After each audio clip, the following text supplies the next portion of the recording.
Yeah, bien le bonjour tout le monde et bienvenue sur Blabla Linux pour une nouvelle vidéo. Une nouvelle courte vidéo. Oui, parce que c'est aujourd'hui avec cette vidéo que je commence la série des courtes vidéos. Ça fait beaucoup vidéos et ça fait beaucoup courtes. Des courtes vidéos concernant la GNU Linux et ma Ubuntu. Donc, que va-t-on voir aujourd'hui? On va voir comment bien se créer une machine virtuelle pour pouvoir accueillir notre GNU Linux et Ubuntu DE3 1.00, même si la plupart de vous savent le faire. Attention, les réglages que je vais montrer ne sont pas les meilleurs réglages. Ce sont des réglages qui fonctionnent, des réglages passe-partout. Ouais, on peut dire comme ça. Alors, on va créer une nouvelle machine virtuelle. Le nom, voilà. Souvent, personnellement, je donne le nom de mon image ISO. Voilà. Souvent, c'est comme ça. Alors, moi, je vais juste rajouter tuto, tiret. Alors, ça, le dossier où sera stocké la machine. Ça, c'est le répertoire par défaut. Souvent, toujours sur le disque système. Maintenant, vous pouvez préciser un autre chemin. Ok. L'autodétection ne s'est pas faite. Il n'a pas décelé que le type du système est un type Linux. Et là, donc, il faut également lui préciser la version. Ce sera une Debian en architecture 64. La mémoire, je vais octroyer 2048 mégas de gigas. C'est amplement suffisant. Bien évidemment que l'on va créer un disque dur virtuel maintenant. On va faire créer. Alors, on va choisir la taille de ce disque virtuel. Si c'est juste de simple essai, qu'il n'y a pas de stockage dans cette, dans cette Linux Ubuntu DE3, 20 Go est amplement suffisant. Alors, le type de fichier de disque dur. VDI est le type de fichier natif par défaut utilisé par VirtualBox. Ok. Si maintenant vous vous dites, moi, je vais également utiliser ce disque dur donc virtuel sous VMware, cochez alors VMDK. Pour VirtualBox, c'est kiff, voilà tout ce qui gère. Tandis que VMDK est le format natif de VMware et il ne gère quasi que ça. Ok, alors on peut voir qu'il y a ici taille dynamique allouée, taille fixe. Et si je coche VMDK, la même chose, plus divisé en plusieurs fichiers de moins de 2 Go. Taille dynamiquement allouée, ça veut dire qu'au fur et à mesure de l'utilisation, le disque virtuel va se remplir, donc sa taille va augmenter. Mais vous n'allez pas être délesté directement de 20 Go. Tandis que si vous cochez taille fixe, ça veut dire que un fichier va être créé, le fichier de votre disque virtuel, mais il va prendre directement 20 Go d'espace disque. Vous allez être délesté de 20 Go. Tandis que si vous sélectionnez dynamiquement alloué, non. Alors, certains ne savent pas à quoi sert l'option diviser en plusieurs fichiers de moins de 2 Go. On utilise cette option quand on sait que l'on va backuper sa machine virtuelle. Je m'explique. Imaginez, vous créez un VMDK taille fixe de, attention les yeux ça va faire mal, de 100 Go. Waouh. Ok. Vous voulez backuper votre machine virtuelle. Eh bien, voilà. Vu que le disque virtuel est un seul unique fichier de 100 Go, vous allez devoir backuper les 100 Go. Ok. Votre backup est fait. 2 jours plus tard, vous démarrez votre VM, vous créez un simple fichier TXT dans votre machine virtuelle, vous voulez backuper, vu que le seul et unique fichier a été modifié, et ce seul et unique fichier, c'est le fichier du disque dur virtuel, vu qu'il a été modifié, vu qu'il est différent, allez, de nouveau un backup de 100 Go. Alors, qu'est-ce qu'on fait? On utilise cette option. Ça veut dire que les 100 Go vont être divisés, mettons, en 50 petits fichiers de 2 Go. Et ne seront backupés que les fichiers de 2 Go qui ont été modifiés. Ouais, génial, hein? C'est cool. Donc, je vais choisir VDI, dynamiquement alloué. Oh, mais on va pas mettre 100. Enfin, ça, c'est dynamiquement alloué, donc ça ne change rien. Ça veut dire que voilà, je peux maximum occuper 100 Go d'espace disque. Je vais mettre 20, VDI, dynamiquement alloué, créer. Ensuite, configuration. Alors, ça on a déjà réglé. Avancer. Alors, presse-papier partagé, glisser-déposer. Soit de l'hôte vers l'invité, de l'invité vers l'hôte, ou dans les deux sens. Moi, c'est dans les deux sens pour tous les deux. Description. Bien souvent, je mets mon identifiant et le mot de passe que je vais créer pour cet identifiant. Vous pouvez chiffrer le disque. Perso, je ne le fais quasi jamais. Système.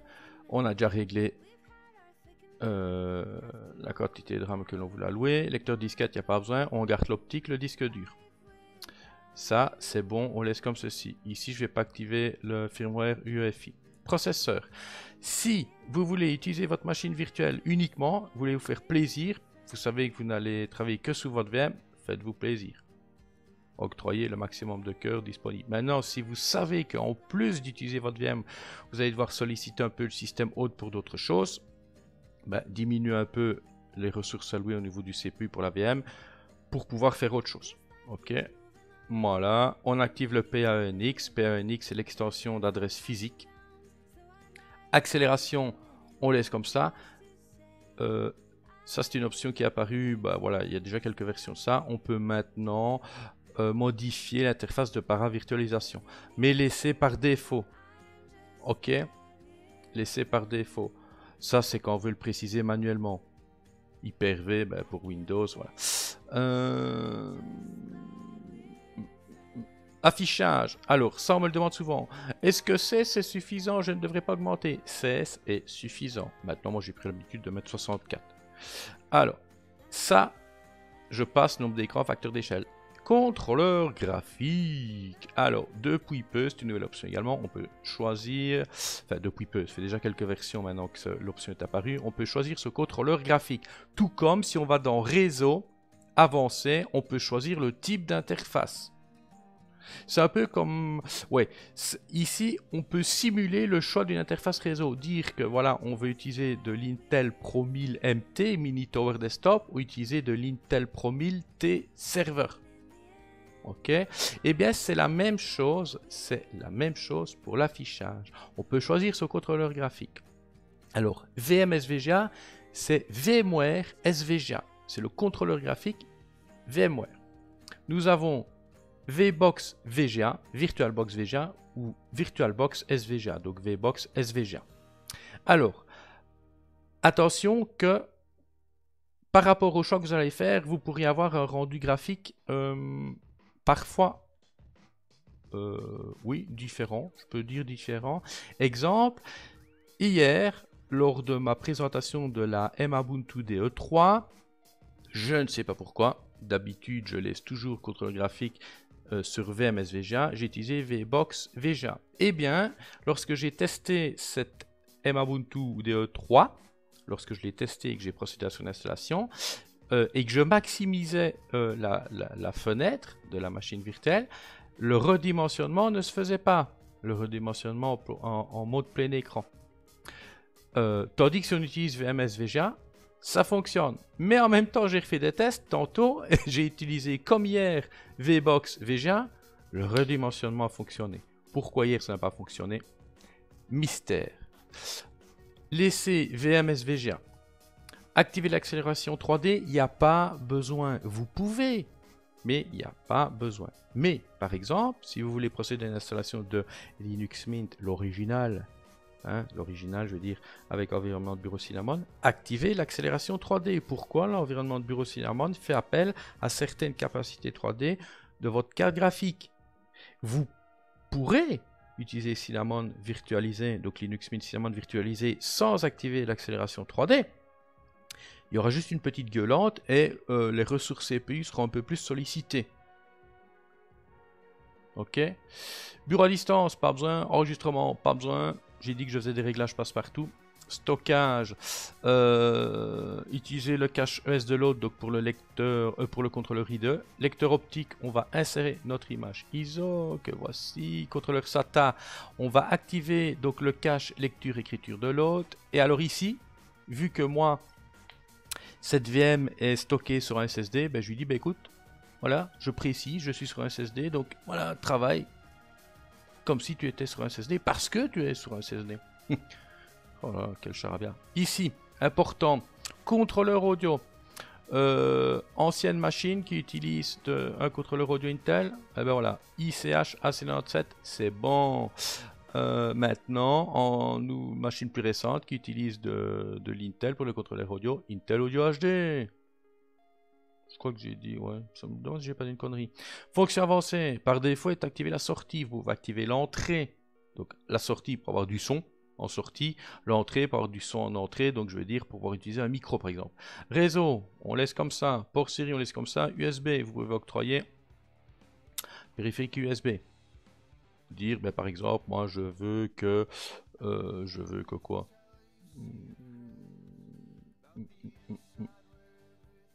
Je veux que mon disque dur externe en USB 3, voilà, soit actif. Et là, on enlève. Dossier partagé.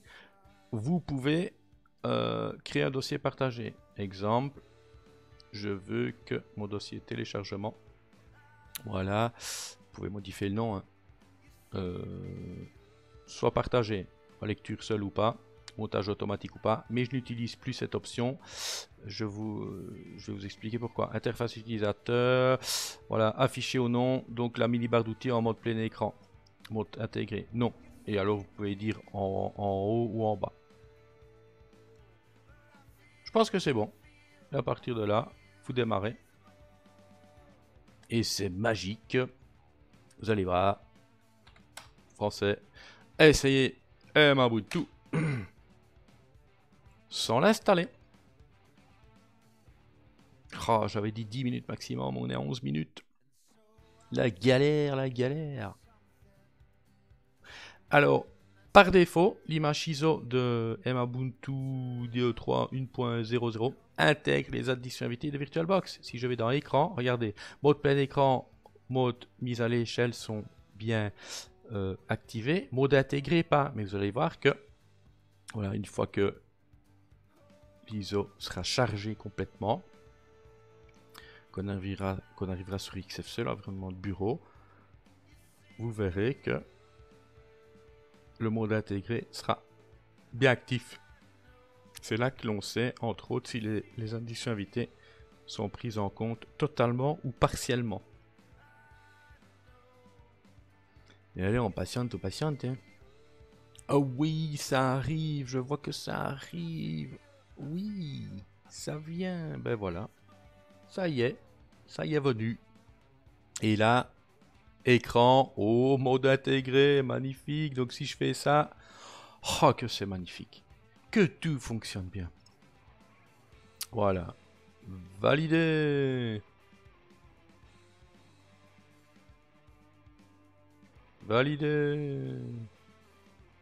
Je vais m'arrêter là. On voit que ça fonctionne. Alors vous allez me dire, ouais, mais je vois qu'il y a un petit bug là. Il y a un petit bug.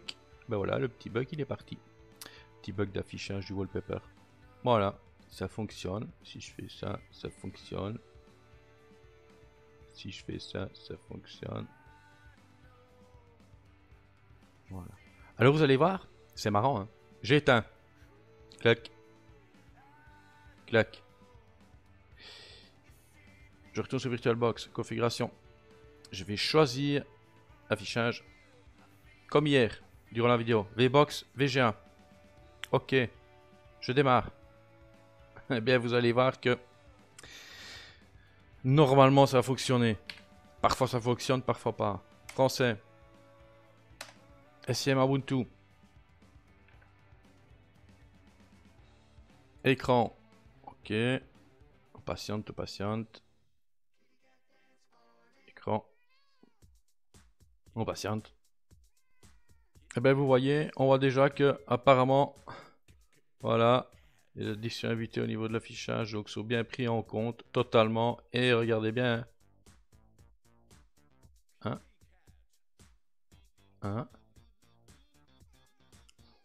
On va attendre que tout se charge complètement.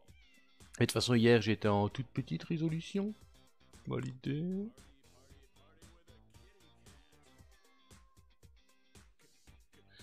Validé. De quoi faire Belgique. Belgique, Belge. Appliqué. Ok. Ah ben voilà, par contre ici, regardez, ça dépend si je fais ça là.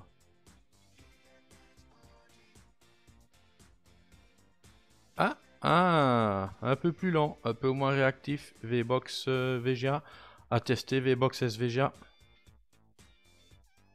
Ah, par contre hier ça voulait pas, ça ne voulait pas, j'aurais peut-être dû insister un peu plus. Ouais, j'aurais peut-être dû.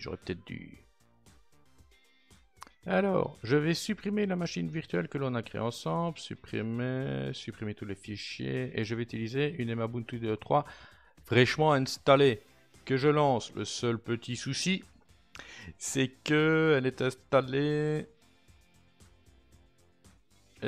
sur un HDD, donc ça va peut-être prendre un peu plus de temps, on va voir.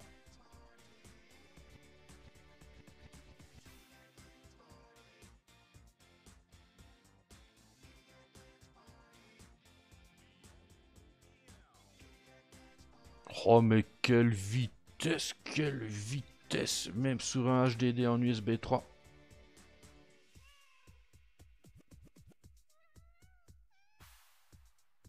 Splendide. Pourquoi j'utilise moins? Comme je vous l'ai dit, pourquoi j'utilise moins les dossiers partagés?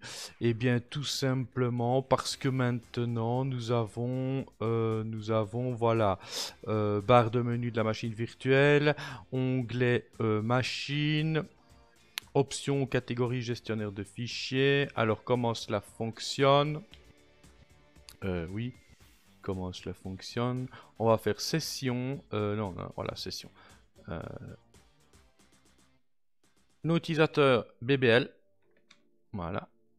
Mot de passe, c'est blabla. Voilà, je vous montre. Hein. Créer une session. Et voilà, j'ai accès. Donc, ma machine hôte, ma machine invitée. Et je fais ce que je veux.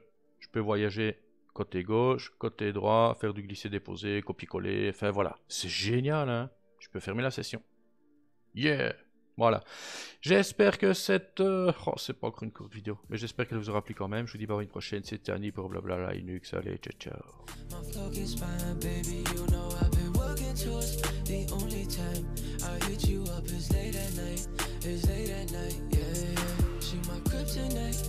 Every night, can't get enough, creeping up. My flock is fine, baby.